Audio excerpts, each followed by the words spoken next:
Good morning. नमस्कार, स्वागत है आप सभी का हमारे सक्सेस पॉइंट इंडिया चैनल के इस जीके कुछ कार्यक्रम में। आप सभी का स्वागत है।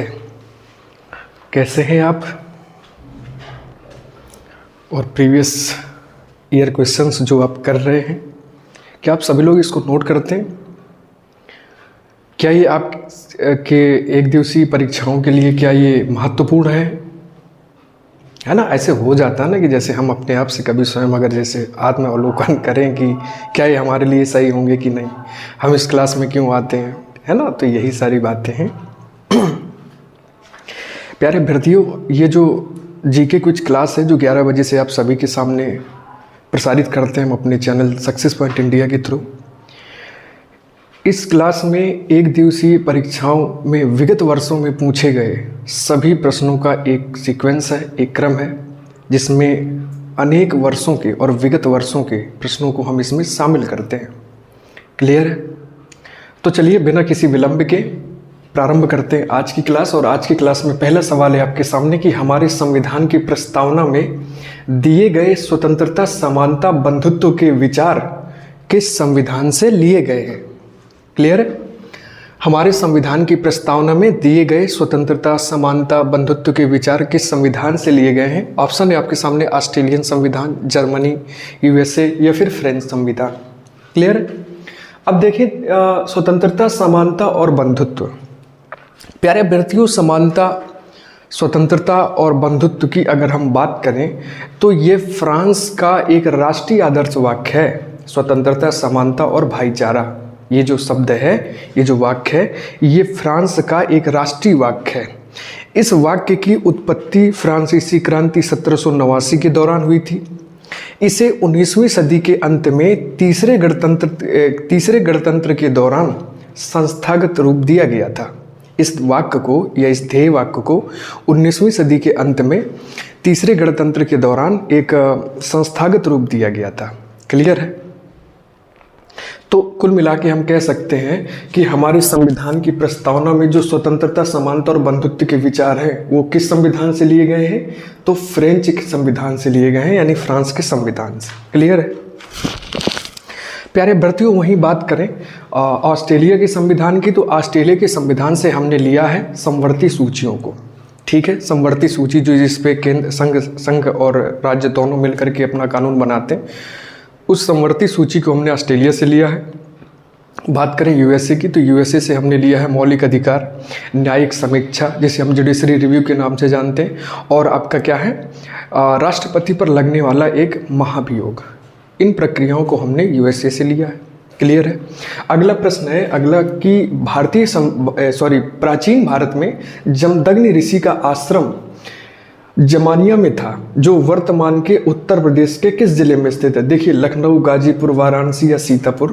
प्राचीन भारत में जमदग्नि ऋषि का एक आश्रम जमानिया में हुआ करता था, जो वर्तमान में उत्तर प्रदेश के, प्यारे अभ्यर्थियों, गाजीपुर में स्थित है। सही उत्तर होगा आपका गाजीपुर, यानी बी ऑप्शन आपका सही है। देखिए, जमानिया जो है ना, ये गाजीपुर की एक तहसील है।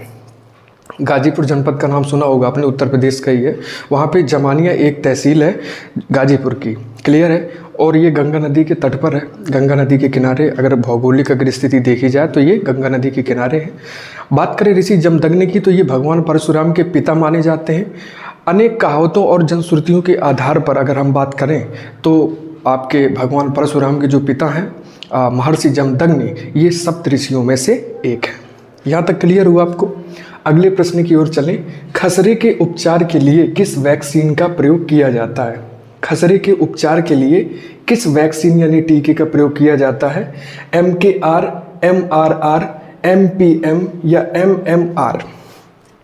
4 ऑप्शन है आपके सामने।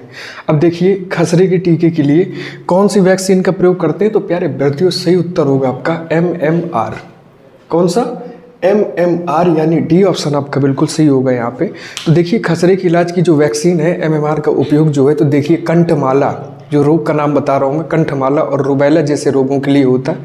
खसरा जो है ना, देखिए एक विशेष प्रकार की एक वायरल बीमारी है जो कि एक वायरस से होती है। बात करें खसरा किस वायरस से होता है, तो उसका नाम है paramyxo virus. Paramyxo virus, paramyxo virus से खसरे की बीमारी होती है। क्लियर है? खसरे के टीके की बात करें तो पहली बार 1963 में इस वैक्सीन को लगाया गया था। क्लियर है? गर्मी बहुत ज़्यादा पड़ रही है इस समय, ठीक है? आप सभी लोग अच्छे से रहिए और बहुत ख्याल रखिए अपना। क्लियर है? गर्मी का जो असर है ना वो आपके स्वास्थ्य पे ना पड़े, क्योंकि गर्मी का असर आपके स्वास्थ्य पर पड़ेगा और स्वास्थ्य का असर आपके स्टडी पर पड़ जाएगा। और अभी हाल ही में चुनाव के बाद बहुत सारी परीक्षाएं हैं जिनमें आप सभी का जो प्रदर्शन है वो बेहतर होना चाहिए। क्लियर है? चलिए कोई बात नहीं, गर्मी है बनी रहने दीजिए, कोई दिक्कत नहीं। अगले प्रश्न की ओर चलते हैं। देखिए, आज़ादी फ्रीडम फॉसिज्म फिक्शन, फ्रीडम फॉसिज्म फिक्शन नामक पुस्तक किसने लिखी है? चेतन भगत, अरुंधति राय, शशि थरूर या इनमें से कोई नहीं। ये जो पुस्तक का नाम पूछा जा रहा है आपसे, आज़ादी फ्रीडम फॉसिज्म फिक्शन नामक पुस्तक किसने लिखी है? प्यारे भर्तियों, बात करें इसके सही उत्तर की तो सही उत्तर है इसका अरुंधति राय। क्या नाम है? अरुंधति राय, यानी बी ऑप्शन आपका यहाँ पे बिल्कुल सही माना जाएगा। बात करें अरुंधति राय की तो देखिए इन्होंने 2018 से लेकर के 2020 तक के बीच की जितनी भी राजनीतिक गतिविधि थी उस राजनीतिक गतिविधियों पर आधारित एक निबंध का लेखन किया। उसी निबंध लेखन का नाम इन्होंने दिया है क्या? आज़ादी फ्रीडम फॉसिज्म और फिक्शन। क्लियर हुआ? इस निबंध की प्यारे अभ्यर्थियों बात करें तो इन्होंने प्रधानमंत्री नरेंद्र मोदी जी की कड़ी आलोचना की है।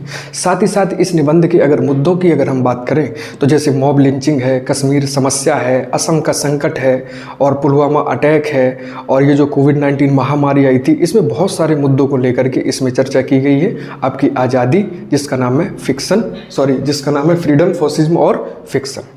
क्लियर है? अरुंधति राय की बात करें तो देखिए ये एक उपन्यासकार है, साथ ही साथ एक लेखिका है और एक राजनीतिक कार्यकर्त्री भी है जिन्हें बुकर सम्मान मिला था 1997 में। कब मिला था? बुकर सम्मान मिला था 1997 में, ये याद रखिएगा। देखिए एक प्रश्न है और एक प्रश्न से हमें 2-3 फैक्ट निकाल लेना है। क्लियर है? सही अगर तरीके से अगर फॉर्मूले की बात करें ना तो प्रतिदिन जो है तो 15-20 मिनट की क्लास, मैं अगर इस क्लास की बात करूं तो देखिए इस क्लास में 10 क्वेश्चन डेली का, एक आंकड़ा मान के चलिए डेली मिलेंगे आपको। प्रीवियस ईयर क्वेश्चन में कितने? 10 क्वेश्चन एक क्वेश्चन में, ठीक है? डेली देखिए 10 क्वेश्चन मिले आपको, 30 दिन में कितने? 300 क्वेश्चन।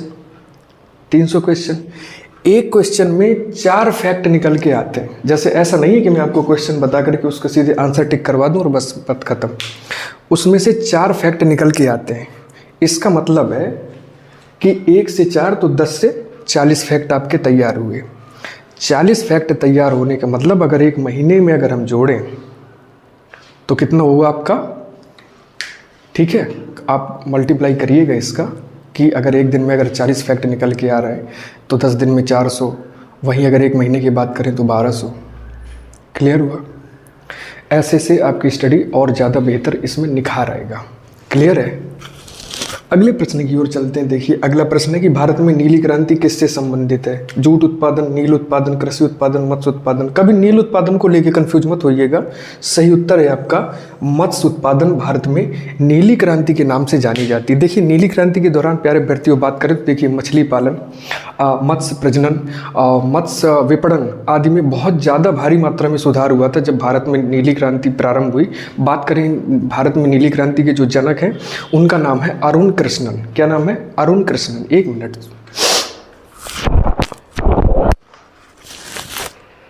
गर्मी बहुत हो रखी है, ठीक है? तो अरुण कृष्णन है जिन्होंने क्या किया है? ब्लू क्रांति, भारत में नीली क्रांति लेकर के आए। प्यारे अभ्यर्थियों बहुत सारी ऐसी क्रांतियाँ होती है, जैसे हम बात करें स्वर्ण रेशा क्रांति, तो स्वर्ण रेशा क्रांति की बात करें ना तो ये जूट उत्पादन से संबंधित है। हम बात करें काली क्रांति की तो काली क्रांति आपके पेट्रोलियम से संबंधित है। हम बात करें श्वेत क्रांति की तो श्वेत क्रांति आपके दुग्ध उत्पादन से संबंधित है। हम बात करें हरित क्रांति की तो ये कृषि उत्पादन से संबंधित है।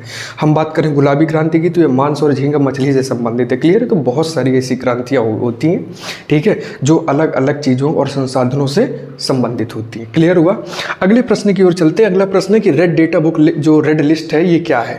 प्रदूषित क्षेत्रों का विवरण देने वाला दस्तावेज, भूकंपीय क्षेत्रों से संबंधित दस्तावेज, शुष्क क्षेत्रों से संबंधित दस्तावेज या जानवरों, पौधों एवं लुप्तप्राय प्रजातियों का एक दस्तावेज।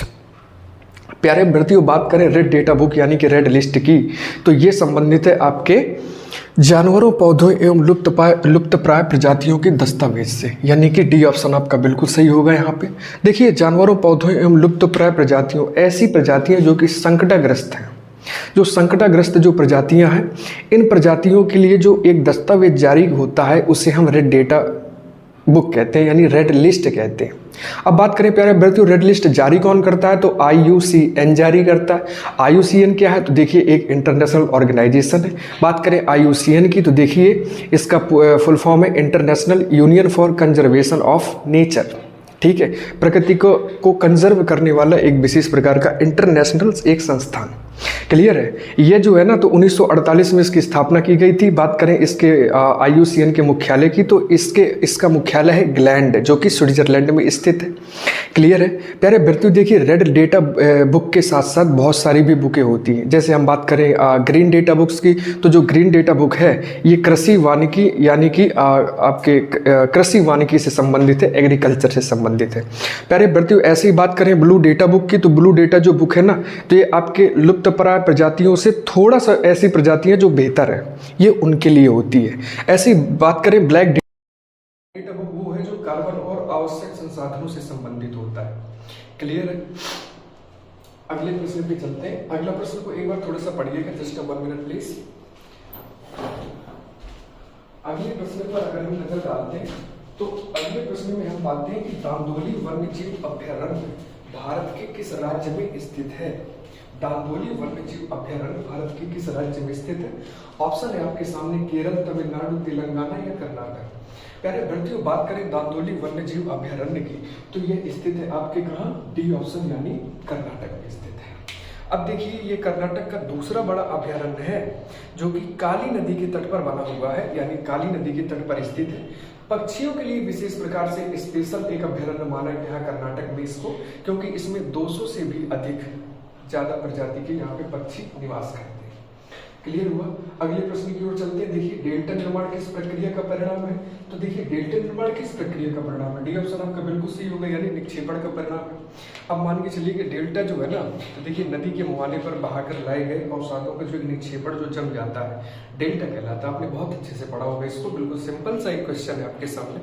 ठीक है, एक त्रिभुजाकार एक आकृति बन गई। अब त्रिभुजाकार जो आकृति बनी वो कैसे बनी? विभिन्न प्रकार की नदियों द्वारा बहाकर लाए गए जो अवसाद है उनका एक जो निक्षेपण हो गया।